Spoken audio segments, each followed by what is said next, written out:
Welcome to Burlap Teachers. Enjoy the video. In this video, I will show you how to make sea moss gel.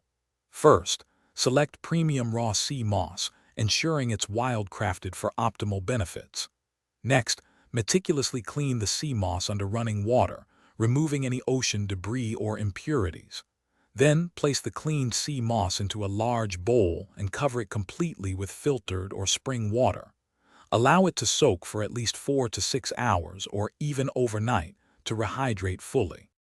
Once rehydrated, drain the soaking water and transfer the sea moss to a high-speed blender. Add fresh filtered water, starting with about 1½ cups for every 1 cup of sea moss. Blend until it reaches a smooth, consistent gel texture. You might need to add a little more water, 1/4 cup at a time, to achieve your desired thickness. Pour the gel into a clean, airtight glass jar for storage. Hey everyone, if you're finding this guide helpful, please hit that like button and subscribe for more great content. And speaking of making things easy, like preparing your sea moss gel, why not make all your meal prep a breeze?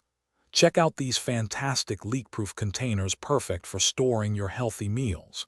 You can find the link to these and other great deals in the description. Now, let's get back to the video.